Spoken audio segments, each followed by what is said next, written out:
Bom, depois de um bom tempo fora, sem gravar nenhum vídeo, eu voltei e dessa vez para falar de um livro que eu andei lendo no último mês e que me pegou bastante de surpresa. Eu não sou muito fã de biografias. Geralmente o que eu leio dos autores eu acabo pescando pelas redes ou indo atrás de um material mais acadêmico e não tanto voltado em aspectos pessoais da vida do autor. Porque eu acredito que a gente pode acabar se decepcionando com muita coisa que a gente vai achar. Porém, uma figura que certamente a gente se decepciona com bastante coisa que a gente acha é o autor H.P. Lovecraft. Autor que eu gosto bastante, como bem dá pra ver, e já li bastante coisa. Há um tempo atrás eu ouvi falar de um biógrafo chamado S.T. Josh, um nativo americano, que escreveu a biografia do Lovecraft e que foi muito bem renomada. E também procurei algumas reviews sobre a biografia, e dentre elas eu achei uma review do Stephen King que falava que é a melhor biografia já feita sobre o H.P. Lovecraft. Então, se um mestre do horror contemporâneo disse que é essa a biografia melhor, assim, então eu dei uma chance e eu não me arrependi, porque ela foi muito mais do que eu imaginava. Ela quebrou muito mitos e principalmente muitos paradigmas que eu tinha com a obra do autor. O livro em questão é A Vida de H.P. Lovecraft, calma, do S.T. Josh, como eu bem disse. Lá fora a edição possui 1.100 páginas e aqui no Brasil ela possui 800 ou 600, alguma coisa assim. Porém a edição lá fora, pelo que eu pesquisei, a diferença entre as duas é que ela abrange um maior número de cartas completas, enquanto aqui a editora optou apenas por colocar as cartas que realmente fazem parte da narrativa do livro e não material extra, porque lá de fora essas cartas são inclusas como material extra, tá? Então você não vai estar perdendo muita coisa, mas você pode facilmente achar a edição gringa para comprar ou sei lá no mercado bucaneiro, por exemplo. Então, sobre o que fala essa biografia? Ela fala sobre a vida de H.P. Lovecraft, como bem sabemos, mas não uma biografia que começa a partir dos primeiros dias do autor, e não uma biografia que trata a partir dos seus últimos dias e traz para frente. Ela trata desde antes do nascimento de Lovecraft até posteriormente a sua morte. Então nós vamos conhecer a história da família Lovecraft, como ela chegou nos Estados Unidos e como ela foi responsável por fundar grande parte das cidades do sul dos Estados Unidos, mas principalmente a cidade de Providence. A biografia em inglês, esqueci desse detalhe, se chama I Am Providence, que é o nome da cidade que Lovecraft cresceu e amou durante toda a sua vida, e dela ele não conseguiu se desprender. Então, a relação dele com a sua cidade vem muito antes dessa epígrafe romântica que ele nutre durante toda a sua vida. Vem muito antes mesmo, desde a chegada da sua família, que foi responsável por construir uma grande, acho que barragem seria o termo mais adequado para os modos brasileiros, e até o momento em que a família quebrou, o pai dele morreu e enfim, a família dele se desmembrou, cada um foi para vários estados, mas ele com a mãe e suas tias permaneceram lá, tá bem? A infância do Lovecraft, pelo qual o ator começa narrando após essa pequena introdução sobre a sua família, foi muito diferente do que eu imaginava. Quando a gente escuta material sobre a vida de Lovecraft por aí, a gente escuta que ele foi uma pessoa reclusa durante toda a sua vida. E de fato ele não foi. Isso foi um mito que eu quebrei lendo o seu livro. Durante muito tempo, acho que corresponderia à fase do fundamental, ele foi sim muito isolado, porém por uma questão sua. Ele não era isolado por questões a família não permitia, ou ele não se dava bem socialmente. Talvez ele não se desse um pouco bem socialmente, mas a sua principal exclusão foi por vontade de querer conhecer mais um mundo. O avô do Lovecraft deixou para ele uma biblioteca gigantesca, a qual ele e o avô passavam horas dentro. Então, diante disso, ele acabou se perdendo em muitos mundos. Ele acabou estudando astronomia cedo, acabou estudando geologia cedo, e principalmente durante esse tempo foi a fase em que ele se embarcou nas obras gregas. Lovecraft era um grande fã de epopeias, de obras líricas e dramaturgas durante a sua infância. Então, por conta disso, ele não viu a necessidade de conhecer o mundo externo, apenas ali o que era o principal. Passada essa fase, nós temos Lovecraft no que nós diríamos como ensino médio, o qual não foi um ensino médio recluso dentro de casa. A sua família sempre proveio tudo o que ele precisou. Quando ele quis estudar astronomia, a sua mãe comprou um telescópio. Quando ele quis estudar geologia, a sua família comprou mapas e livros e tudo que ele quisesse. E quando ele queria estudar qualquer coisa que fosse, a família dele iria prover ele daquilo. Ele foi um intelectual durante toda a sua vida, por ter tido o privilégio de ter sido um intelectual. Tá? Então, durante o ensino médio, ele se sentia um pouco deslocado com relação às pessoas e com relação às coisas que eram passadas na escola e que ele achavam que eram meio infrutíferas para o que ele queria aprender de verdade, que na época era voltado ao campo da astronomia, química, biologia e por aí vai. Chegado ao final do ensino médio, Lovecraft teve o que a gente conhece como um dos seus colapsos, porque ele não poderia entrar para a universidade. Ele chegou a repetir álgebra, se eu não me engano, 2 ou 3 vezes, e por conta dessas suas repetições e não por conta da sua aprovação final, ele teve um colapso, não fez o último ano do ensino médio, mas continuou correlacionado com as matérias da escola e principalmente com seus amigos, porque esse é um fato interessante da vida do Lovecraft no ensino médio. Ele tinha muitos amigos. Com colegas da escola, ele formou clubes de leitura, ele formou clubes de ciência, por assim dizer, porém em garagens dos colegas, em garagem dos amigos. Formou jornais que eram distribuídos em Providence, que enunciavam quando iria ter uma chuva de meteoros, quando iria ter um eclipse solar, quando iria ter uma lua cheia, tá? Então, eu achei isso muito interessante de ler, porque eu não imaginava isso dele. E à medida que isso já ia passando, ele ia se correspondendo por cartas com os seus amigos da mesma cidade. E o fato das cartas é um ponto muito importante dentro desse livro, porque o que torna essa biografia tão magnífica é a pesquisa. Tá? Lovecraft escreveu durante toda a sua vida o equivalente a mais de... eu não sei dizer agora mais ou menos quantas são, mas o autor chuta no livro coisa de mais de 15 mil. E coisa de mais de 15 mil cartas, assim, apenas para um pedaço da vida dele, que poderia corresponder a esse início da vida adulta para o fim da adolescência. Então esse trabalho de cartas preservadas foi muito útil para reconstruir uma narrativa perfeita.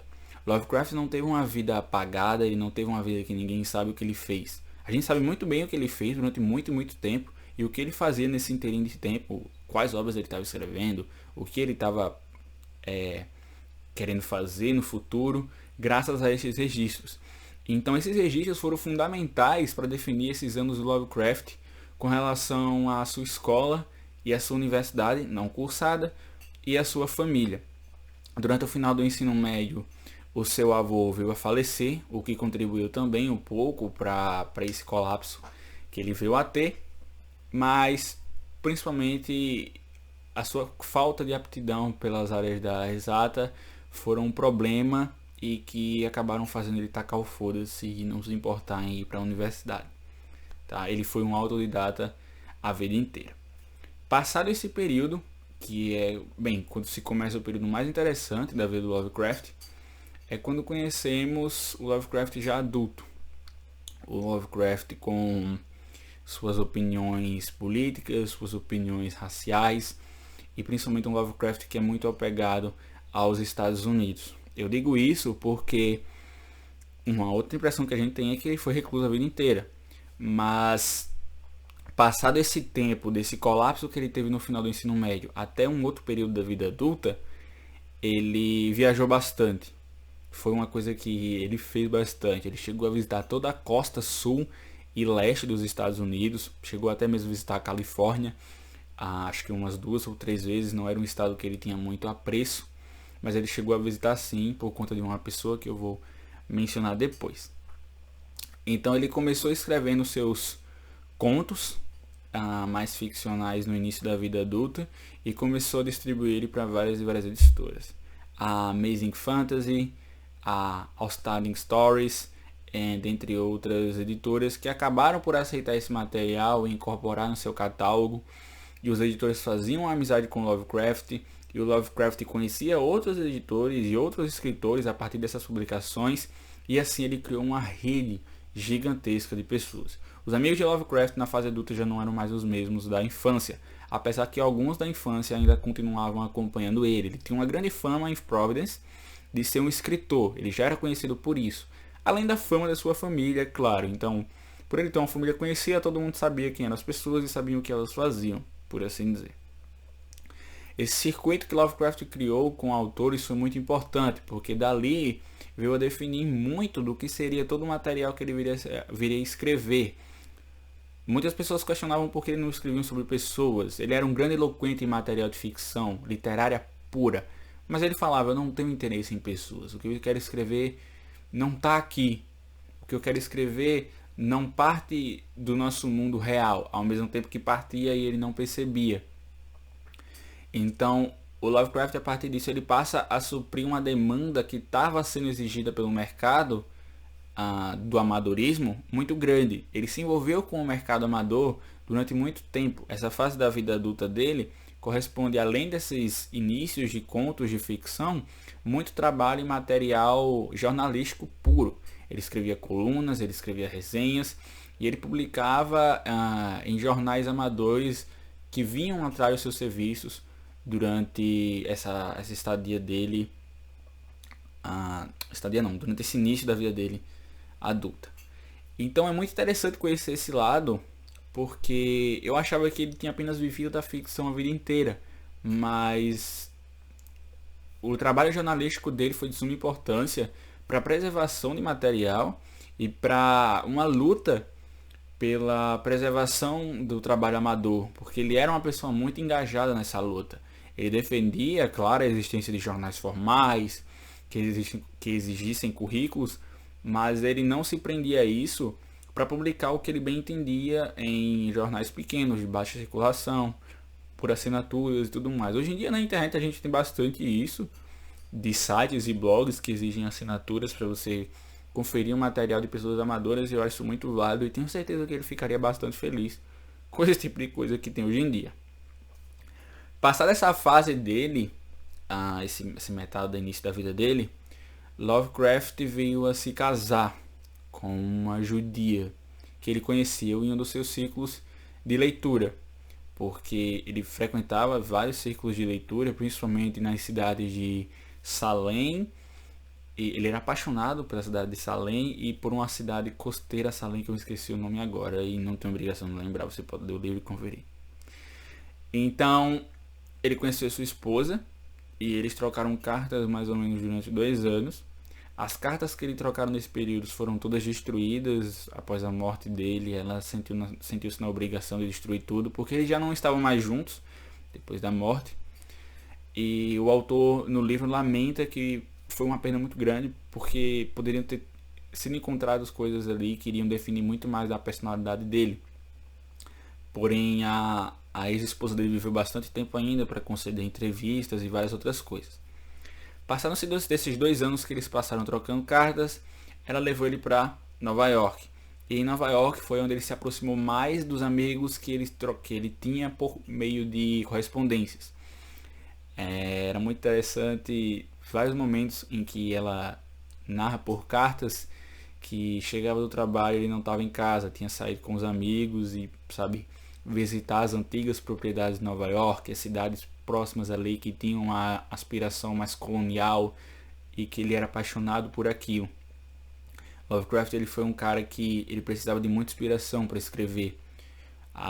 Por isso que ele tem muito material, mas muita coisa ruim, porém muito material bom que vem em momentos de inspiração certos. Então, passado esse tempo ali, ele não conseguiu se estabilizar financeiramente em Nova York, apenas a sua esposa tinha emprego, ele chegava a comer muito mal, eles mudaram acho que 2 ou 3 vezes de residência e ele sentia uma imensa saudade de casa. Ele mantinha contato com a família, o que contribuiu bastante para essa saudade crescer. Sua mãe veio a falecer perto de uma reunião literária que ele tinha com um clube e ele acabou não indo para essa reunião, pois a morte da mãe dele foi algo que o abalou muito. A estigma que se criou de que a mãe dele vestia ele com a roupa dos pais, isso é uma coisa que eu já ouvi falar na internet, mas que o autor aqui desmente. Ele diz que a mãe dele chegou a fazer isso durante os anos em que a família passou por uma dificuldade financeira, não durante tipo boa parte da adolescência dele. É apenas um mito e eu fiquei muito feliz em saber disso. Afinal, Freud explicaria o porquê ela faria isso, mas né, isso não aconteceu. O pai de Lovecraft faleceu de sífilis, como muita gente já sabe, e a sua mãe talvez também tenha falecido, mas não se sabe porque os documentos do hospital que ela ficou internada foram queimados. Então, passado esse tempo em que Lovecraft se estabeleceu em Nova York, acho que deu mais ou menos 3 a 4 anos, ele não resistiu. A cidade era muito heterogênea para ele. Ele odiava os negros, ele odiava os holandeses, ele odiava os judeus, mesmo sendo casado com uma judia. E por fim, eles terminaram. Lovecraft passou mais um tempo em Nova York e por fim voltou para casa. Esse tempo que ele passou em casa foi o tempo crucial que muitas pessoas definem como a era de ouro dele, que foi aonde ele passou a se corresponder com mais pessoas, mas principalmente foi o tempo em que ele enviou seus contos estritamente para editoras e passou a viver deles. Afinal, não era uma renda muito grande, mas ele chegou a ganhar 200, 350 dólares por alguns contos, o que fazia com que ele conseguisse viver alguns meses para a época. Então, esse círculo que Lovecraft criou após a sua volta de Nova York foi muito importante, porque dentre esses autores se destacam o Robert A. Howard, o criador do Conan, e o H.E. Barlow, que na época era um jovem de 13 anos, que fez uma grande amizade com Lovecraft por conta da sua maturidade. O autor discorre que algumas pessoas chegaram a acusar os dois de ter um relacionamento homoafetivo, mas ele desmente isso, porque o Lovecraft de fato não teve nenhum relacionamento com ele.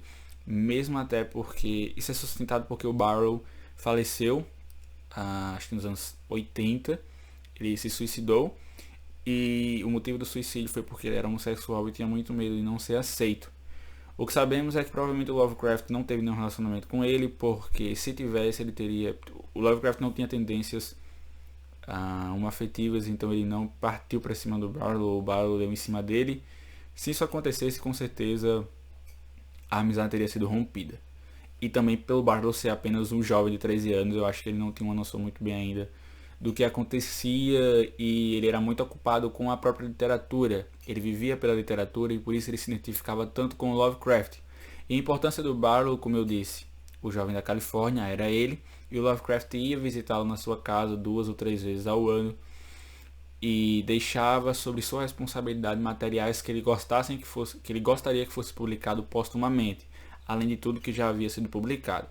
Então, quando Lovecraft faleceu em 1937, o Barlow foi responsável por dar esses arquivos à parte da Brown University, que fica em Providence, e parte do material Arkham House, que o próprio Darley, que é um outro amigo do Lovecraft, cuidou também. Tem até uma discussão que ele fala que hoje em dia o material do Lovecraft foi entregue à Arkham House e quem recebe os royalties desse material é a filha do Darley, que nunca nem conheceu o Lovecraft. Ele se pergunta se isso é justo ou não, ou se esse dinheiro deveria voltar para a família Lovecraft de alguma maneira, que ainda existe nos Estados Unidos. Poucas pessoas, mas ainda existem.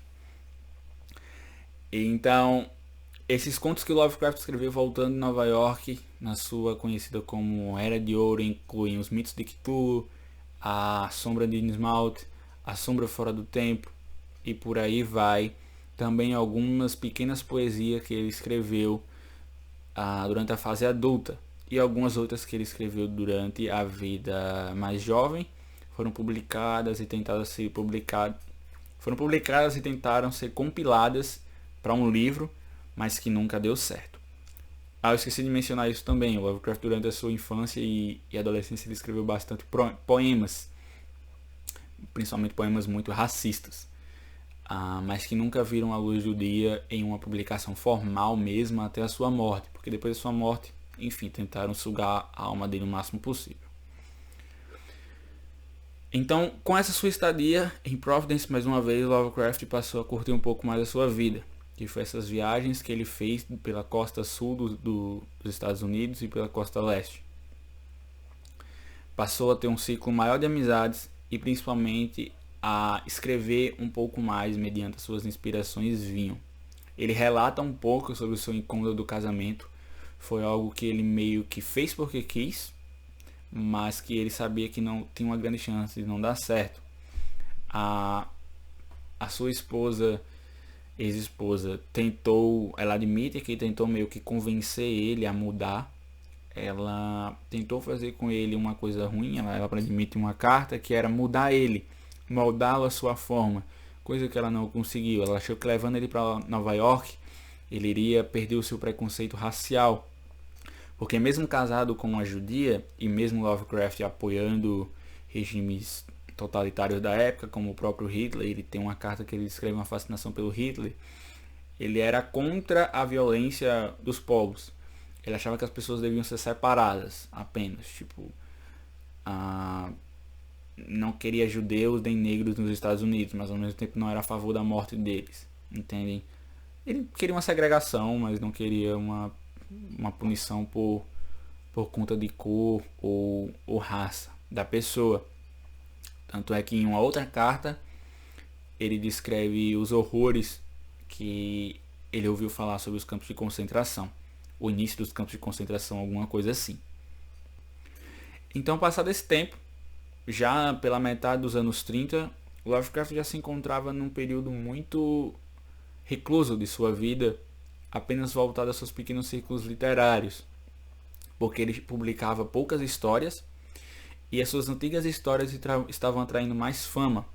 Eu achei esse fato muito interessante, que muitas pessoas dizem que ele ganhou fama apenas a morte, mas eu acho que ali nos anos 30, 32, entre 32 e 37, ele chegou a ver muito do que a sua fama seria, pois ele atraía bastante jovens leitores, muitos mandavam cartas para ele e ele respondia prontamente tudo que fosse possível. Então hoje em dia o Lovecraft não seria um escritor recluso, muito pelo contrário, você mandaria uma DM no Instagram e ele responderia assim que possível, eu acho. Então esse mito que a gente tem de um escritor que odiava a raça humana cai por terra, porque em um dos capítulos finais do livro o autor trata apenas inteiramente das opiniões políticas que Lovecraft tinha, porque ele tinha um ciclo de correspondência apenas voltado à política. E as suas tendências, olha só, Lovecraft era mais puxado para o lado da esquerda. Ele apoiava o governo Roosevelt, mas queria muito que o Roosevelt impôsse leis trabalhistas, em que as pessoas tivessem que trabalhar apenas 4 horas por dia.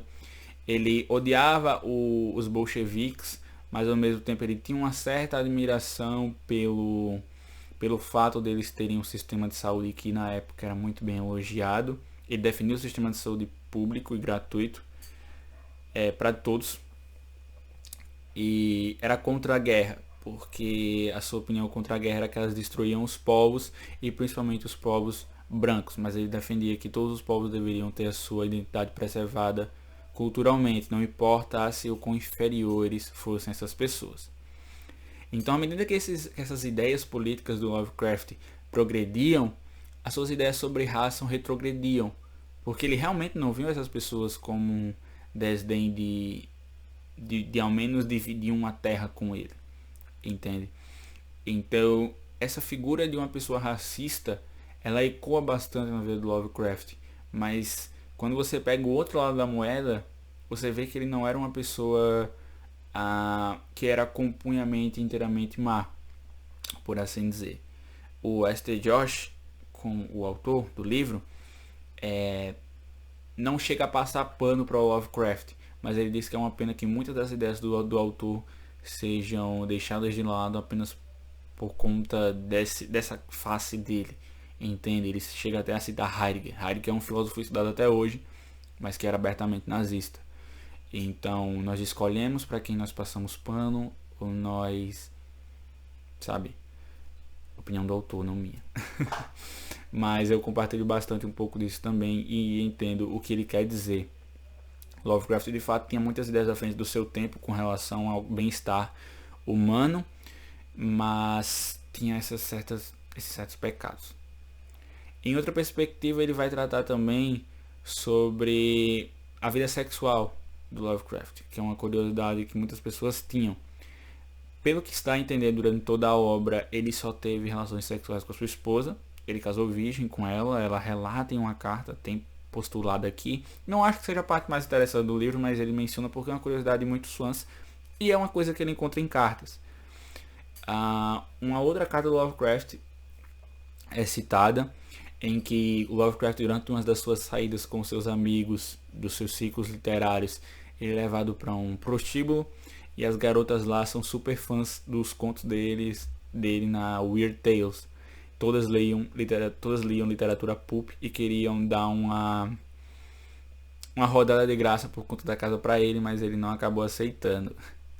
Também é mencionado outro fato, que os amigos Lovecraft deixam ele bêbado, e nessa noite ele fala mais do que devia e conta que se sentia culpado pelos seus desejos sexuais reprimidos e talvez até por conta disso ele não amasse tanto a sua esposa. Ele nunca chegou de fato a dizer que amava ela, mas que nutria um grande carinho por ela. Era o jeito dele, vamos fazer o quê? Então, por volta dos anos 30, 37, Lovecraft passa a se isolar mais por conta das grandes rejeições que ele havia sofrendo das editoras, por conta do número de editoras que procuravam ele para publicar os seus materiais em formato de livro, mas que no final nunca ia para frente. Se eu não me engano, foi mais ou menos 5 vezes. E ele deixa isso de lado.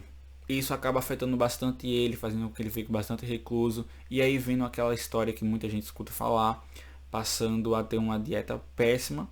Provavelmente ele já tem alguma propensão a ter alguma tristeza fisiológica.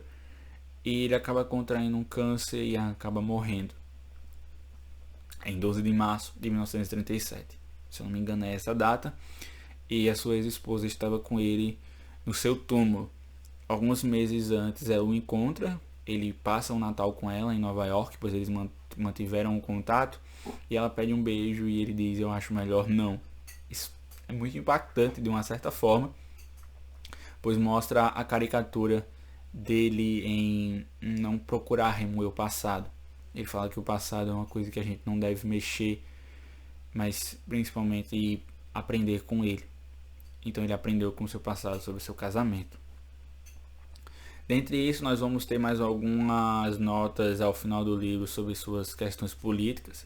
Lovecraft, apesar do seu viés conservador, ele odiava bastante os conservadores da época, pois ele era ateu, ele achava que a religião era um prejudício ao mundo conservador, mas principalmente odiava o fato das pessoas se prenderem tanto à religião para determinar os seus juízes sociais.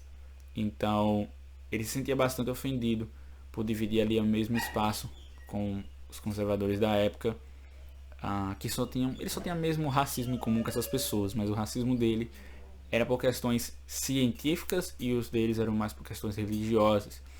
E mesmo para a época, onde ele já tinha bastante material avançado cientificamente que comprovava que a diferença de raças era irrisória, ele não se atinha a esses materiais.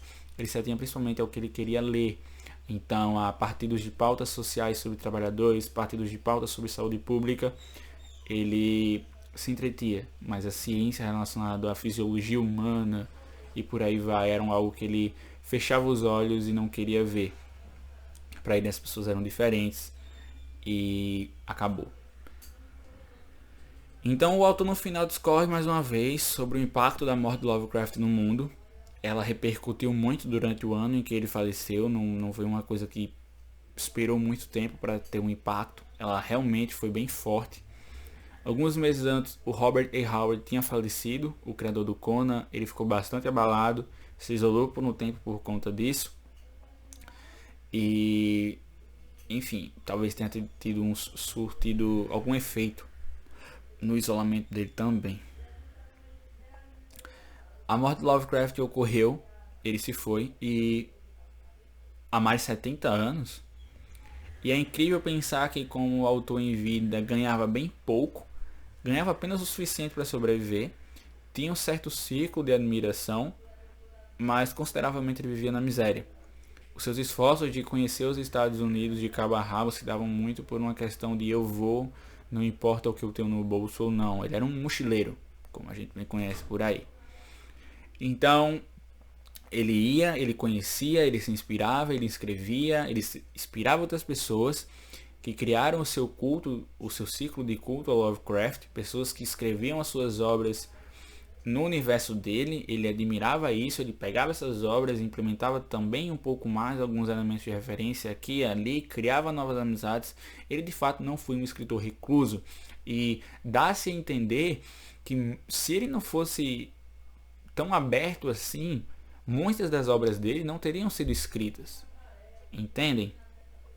Então a gente deve muito a todas essas pessoas que admiravam a escrita dele e que queriam uma certa inspiração ali. Pessoas que ele ajudou escrevendo material, como ghostwriting, pessoas que ele ajudou recebendo material, datilografando, revisando, dando dicas, escrevendo ensaios exclusivos de pouca circulação que hoje se perderam. É muito surreal isso. É uma visão totalmente diferente do que eu tinha do autor. E isso para mim foi muito bom. Então hoje Lovecraft é traduzido em muitíssimas línguas, já vendeu mais 70 milhões de cópias ao redor do mundo. Suas obras não são tão fáceis de serem adaptadas, mas o dedo do que é uma coisa ou outra tá ali em um filme, tá ali em uma série e tá vivo, sabe? Ele é uma prova concreta de que ele vive até hoje. O S.T. Josh, o autor, também se envolveu em uma polêmica porque um dos prêmios de literatura fantástica dos Estados Unidos, como troféu, dava um busto do Lovecraft. E aí teve uma polêmica que uma escritora quis mudar esse busto para uma outra figura, e o S.T. Josh disse que não deveria ser mudada porque o Lovecraft era um homem do seu tempo. Mas no fim o busto acabou sendo mudado por uma imagem de uma árvore, alguma coisa do tipo, e o S.T. Josh deixou de compor os juízes que avaliavam as obras literárias do prêmio, tá? Ele até menciona isso como um infortúnio, porque o Lovecraft era um autor não feminista, não é a palavra, mas ele defendia muito a inclusão de mulheres no mercado editorial. Ele falava que pouquíssimas mulheres estavam presentes dentro do mundo literário da época. E inclusive ele chegou a receber umas 2 fãs na sua casa, pagava a estadia delas para que elas conhecessem Providence, para que elas conhecessem a cidade em que ele cresceu. Algumas dessas autoras que ele recebia vieram a ser grandes autoras renomadas de literatura pulp nos anos 60, 70 e posteriores, e algumas outras caíram no esquecimento. Mas ele sempre visou a inclusão dessas mulheres no mercado. E eu achei isso muito interessante, é uma coisa que eu nunca ouvi ninguém falar sobre por aí da vida dele. Então, figura controversa ou não, o Lovecraft foi um homem do seu tempo. Foi uma pessoa que tinha seus valores, se fechava para outros. Algumas visões ele poderia ter melhorado, outras nem tanto. Mas principalmente ele deveria sim ter tido uma maior valorização pelo mercado editorial, a qual ele queria tanto alcançar.